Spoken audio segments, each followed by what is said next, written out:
हमको आप लोग के साथ बहुत सारे बच्चों को भी एनएमएमएससी का पढ़ाना है। यूट्यूब में कमेंट्स भी आ रहे हैं कि एनएमएमएससी का क्लास शुरू कीजिए।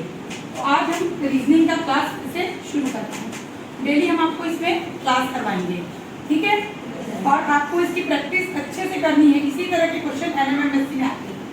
यदि मान लो आप इस तरह का रीजनिंग का क्वेश्चन हल करने लगोगे तो इससे संबंधित इसी टाइप के जो दूसरे सवाल आएंगे उसको भी आप बहुत आसानी से बना लेंगे। तो शुरू करते हैं। पहला देखो बेटा, ये वाला सवाल थोड़ा सा दिमाग लगाओ। FLOWER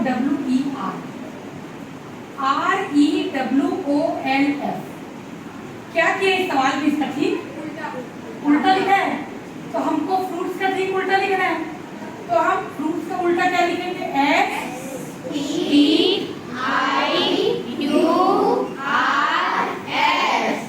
क्लियर है? RF है ना। तो हमको ये चीज का बिल्कुल ध्यान देना है। 4 में से एक चयन करने का होगा, उसका चयन कर लीजिएगा।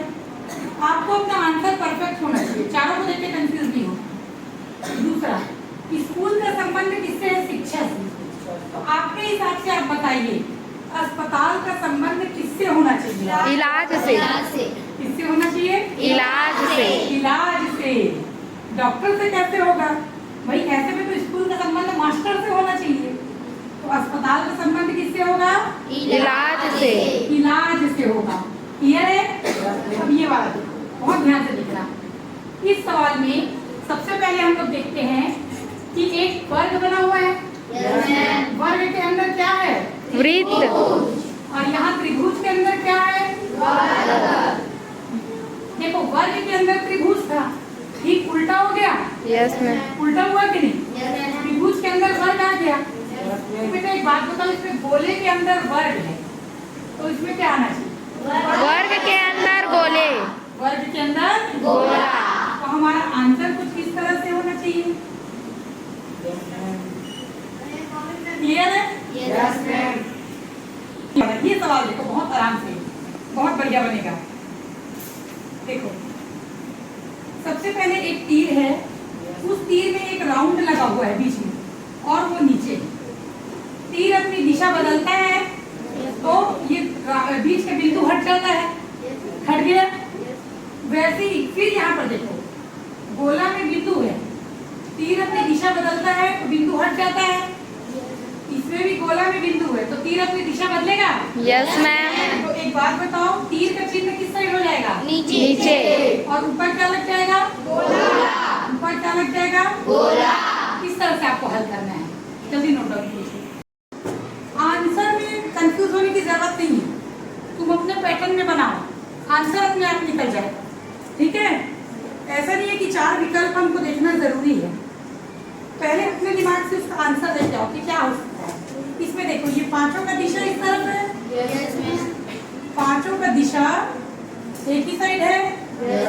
एक का दिशा बदल गया, बाकी सेम है। इसमें देखो 2 का दिशा बदल गया, बाकी सेम है।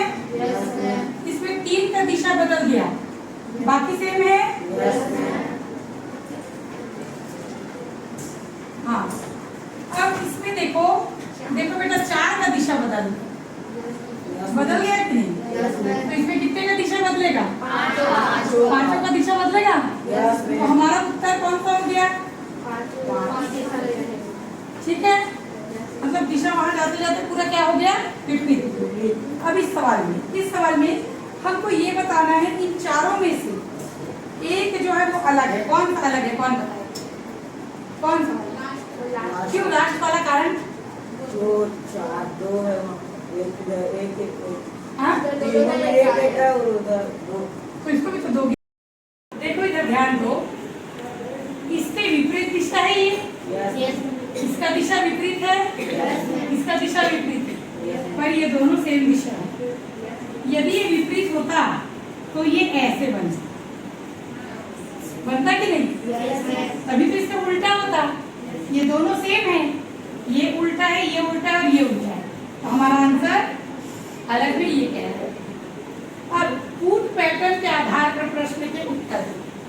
यहाँ पर बोल रहे हैं n का मतलब 2, l का मतलब 1, r का मतलब 6, v का मतलब 3, s का मतलब 5, r का o, Y 9, M 7 और J 4। तो हमको इसका मतलब निकालना है। R का क्या होगा बताओ? 0। L का 1 Y का 9 Y का 9 J का 4 N का 2 और K का 6। तो ये आंसर मिल गया आपको। Yes ma'am. आपको आंसर देख के हल नहीं करना है, अपने मन से हल करना है। आगे देखते हैं। यदि किसी कूट भाषा में DIAL को डील को 4 5 1 12 पिक्चर देखते हो सब?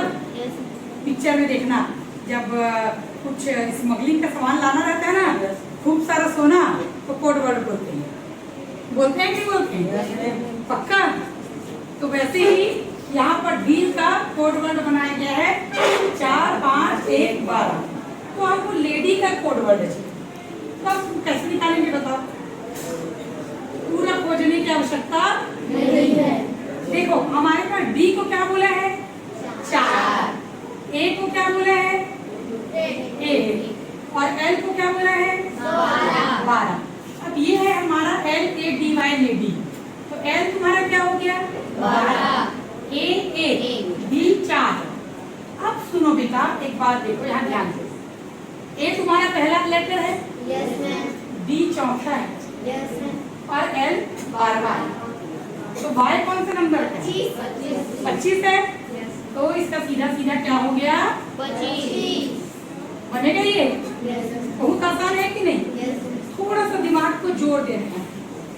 अब यदि P का अर्थ धन है, Q का अर्थ गुणा है, R का अर्थ भाग है और S का अर्थ ऋण है, तो समीकरण हल करो। सॉरी मैं इसमें समीकरण लिखना भूल गई, मैं समीकरण लिख रही।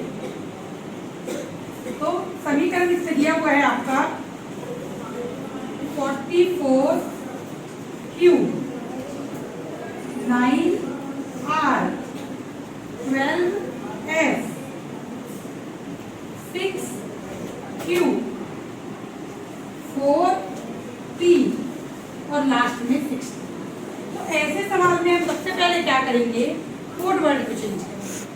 सबसे पहले क्या दिया है? Q क्या है तुम्हारा? गुणा है, तो 44 गुणा 9। R क्या है तुम्हारा? भागित 12। S क्या है तुम्हारा? 6। फिर Q दिया है गुणित 4। फिर P दिया है धन। हम लोग जब बोर्ड मास पढ़े थे कि नहीं?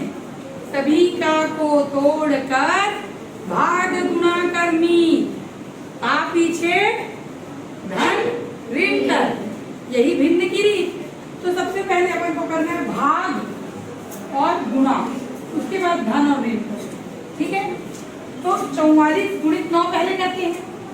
तो 9 चौक 36, हाथ में 3, 9 चौक 36, 37, 38, 39 भागित 12 ऋण 6 चौक 24 धन।